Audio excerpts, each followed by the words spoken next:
Young and Restless next 2 weeks, May 19th to 30th. Nick gets in deeper and Sally suspicious. Starting in week 1 on Monday, May 19th, we've got Lily Winters, Crystal Khalil, Nate Hastings, Sean Dominic, and Devin Hamilton, Brighton James, talking about Amanda Sinclair, Miss Hale Morgan, being the lawyer who's representing sketchy Aristotle Dumas. Things are looking good for Amy Lewis, Valerie Pettiford. Since Damien Kane, Jermaine Rivers, has decided to stay in Genoa City. He wants Amy to move in with him at the new place he's going to get on Young and the Restless. Devin remains unsure about where Damien's loyalties truly lie. But Lily is way more confident in Nate's brother, and she tells Damien that Devin's just being cautious. Lily formalizes the job offer for Damien to join them at Winters and tells him that he will be in charge of managing their hotels. Amanda tells Phyllis Summers, Michelle Stafford, that no, Dumas will never fund a company for her and Daniel Romalotti, Michael Graziade, and says she should just give it up. Phyllis tries to pitch to her anyway, but Amanda sees very clearly that Red has no clue, no plan. She's just pulling things out at random. Phyllis suspects that Dumas is after Chancellor and tells Amanda she would love to see Victor Newman, Eric Braeden, and Nikki Newman, Melody Thomas Scott, lose that company. Y&R spoilers. Sally loses it all? Phyllis calls Summer Newman, Allison Lanier.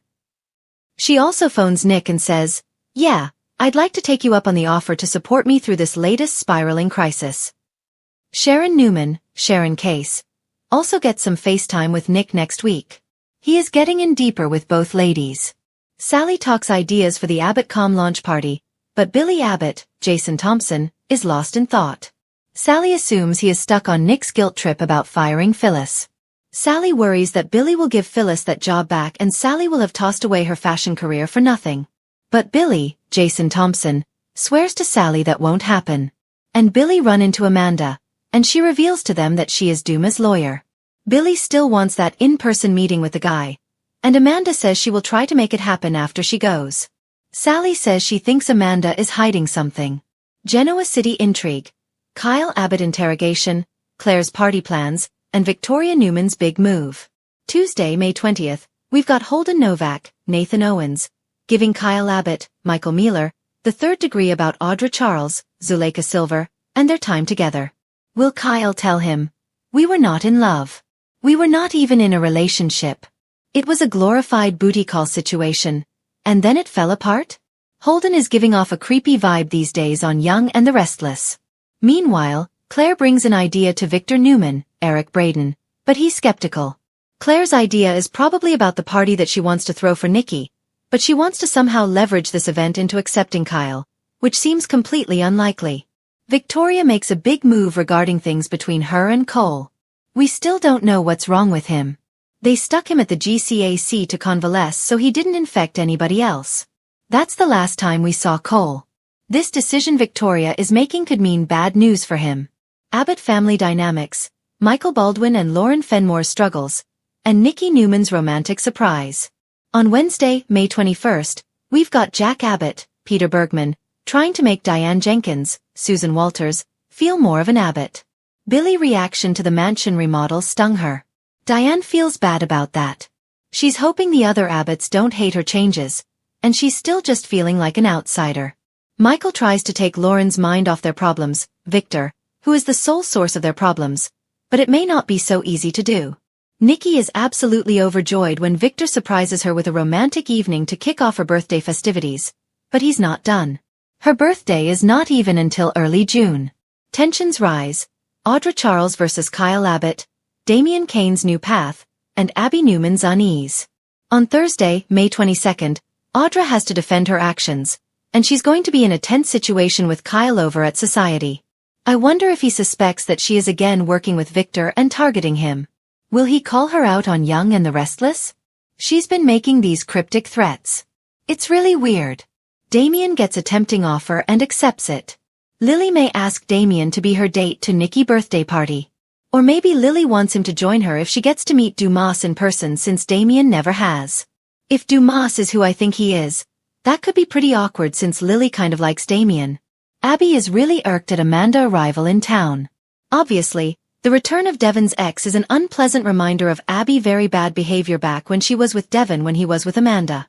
So, Abby may worry that Amanda is in town after revenge. I think Abby is considering herself way more important than she is because Amanda is there for Dumas. She reassures Abby that no, Dumas is not after Winters. Week 1 finale. Kyle's worries, Victor's warning, and marital strife. Friday, May 23rd. We're going to wrap up week 1 with Diane worrying about Kyle's judgment. He's so focused on Victor not accepting him and things being up in the air with Claire because of this and the veiled threats from Audra. All this may have Kyle just not thinking clearly and not making good decisions.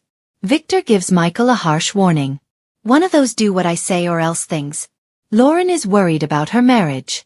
She may feel that Michael LeBlanc keeps choosing Victor over her. Claire tells Kyle she's against his plan to trap Audra.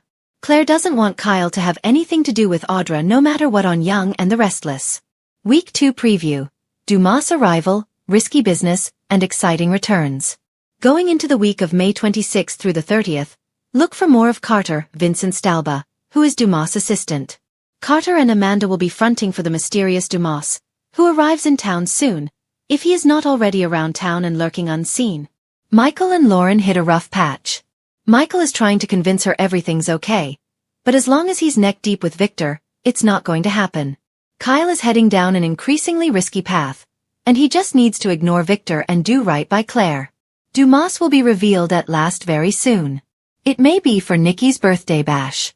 Billy Flynn may be recast as Kane Ashby. Kane will probably want Lily back. He debuts soon. Claire's party planning kicks into high gear. She keeps on thinking this is some way to get Victor's approval of her and Kyle. We're going to see Jai Rodriguez from Queer Eye for the straight guy guest starring as party planner Pietro. He appears in 4 episodes starting on May 28th. Danny Romalotti, Michael Damian, and Christine Williams, Laura Lee Bell, are back in early June. Likely had always thought of himself as the steady one in the Newman clan. The level-headed, reliable brother who didn't let greed or pride drag him into the chaos that defined so many of Victor's schemes. But this time was different. This time, he was in over his head, and the deeper he sank, the harder it was to pretend he had everything under control. It started innocently enough, a mysterious investor showing interest in Kirsten Incorporated, promising a major partnership that could take the company global. Sally, ever the forward-thinking designer, encouraged Nick to explore it, even calling the investor a breath of fresh air, compared to the relentless corporate sharks of Genoa City. But Nick sensed something familiar in the man's tone. Something slippery. And he was right. 2 weeks later, after background checks, quiet meetings, and a tense phone call with Victoria, Nick discovered the investor wasn't new money at all.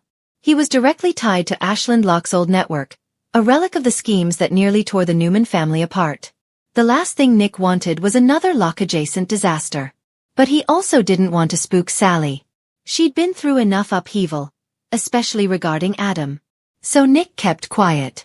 At first. But secrets have a way of growing, and this one grew fast. Sally starts to notice. Sally Spectra was no stranger to being kept in the dark. Not by lovers, not by business partners, and definitely not by men who insisted they were protecting her. The moment Nick began taking mysterious calls in the hallway and stepping out for late-night meetings, her instincts pricked. One morning at Crimson Lights, she watched him stare at his phone with that deep, furrowed brow, the one he used when something was wrong but he refused to say it. Her coffee cooled as she studied him. "Nick," she asked, "is everything okay?" He looked up too fast. "Yeah, just business stuff." She knew immediately that wasn't the truth. He'd said those same words months ago when hiding Adam's involvement in her miscarriage aftermath. She promised herself she wouldn't tolerate dishonesty again. She loved Nick, but she wouldn't let him drag her through someone else's war. Still, she let it go for the moment. She simply watched. She waited. She collected breadcrumbs. And the breadcrumbs were piling up. Nick makes a dangerous move.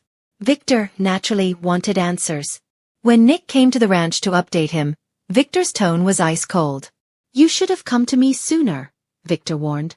"This man is dangerous. You cannot handle this alone." Nick's voice hardened. "I'm not dragging Sally into another Newman mess. Not after everything with Adam." Victor's eyes narrowed, amused. "Whether you like it or not, you are already dragging her in. You are just failing to tell her." Nick felt the punch of truth, but he wouldn't admit it. He made a decision. One that would turn into the biggest mistake of his current spiral. He agreed to meet the investor face-to-face. No bodyguards. No Newman security. No paper trail. Just Nick Newman, walking straight into the lion's den. Sally finds a clue. That same night, Sally stopped by Nick's penthouse with Thai food, his favorite. But the penthouse was dark, his phone unanswered. While waiting, she noticed a slip of paper on the counter, half tucked under the mail. An address. A warehouse district location she recognized, not from personal experience, but because Adam once used a similar location to conduct a covert meeting with Tucker McCall. Her stomach dropped. Sally wasn't sure what scared her more, the idea that Nick was in trouble, or the possibility he was keeping a monumental secret from her again. She grabbed her coat. The meeting goes wrong. Nick stepped into the dimly lit warehouse, his shoulders tight, adrenaline roaring under his skin. The investor, real name Marcus Devlin, waited with a smug grin and two men standing at his side. "You Newman boys," Marcus said. "Always thinking you can shut down a deal without consequence." "This conversation's over," Nick snapped. "You want to use my company to launder money. It's not happening." Marcus laughed darkly. Nick, I think you misunderstand. You're already in." Nick tensed, seeing the door blocked behind him. Before he could reach for his phone, two men stepped closer.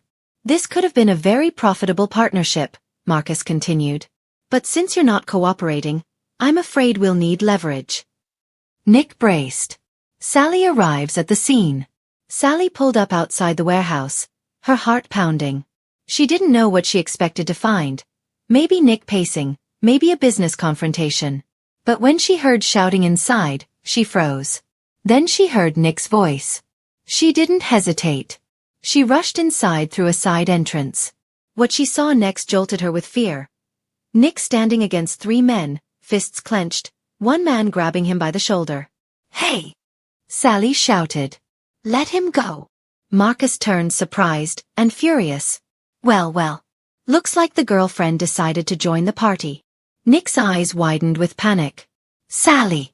Get out of here!" But Sally wasn't leaving. She grabbed the closest object, a rusted metal pipe, and swung it with a ferocity that shocked even her. It slammed into Marcus's arm, sending him stumbling. Nick used the distraction, tackling one of the men. Chaos erupted, but Sally kept swinging, determined to keep him safe. The noise alerted security from a nearby building, and the men fled into the shadows before authorities arrived. Nick dropped onto a crate, breathing hard, staring at Sally in disbelief. "You shouldn't have come," he said softly. Sally glared back. "Then stop giving me reasons to." Aftermath. A breaking point. Back at the penthouse, Sally cleaned a scrape on Nick's arm, her hand steady but her voice trembling. "You were going to handle this alone," she said. "And what? Hope I wouldn't notice." Nick looked away. "I didn't want you dragged into another Newman mess." "That's not your call, Nick. Not when we're supposed to be building something real." He swallowed, shame rising. She wasn't wrong. Sally continued, softer now. "I need honesty. Real, uncomfortable honesty. If you shut me out again, I don't know if I can stay."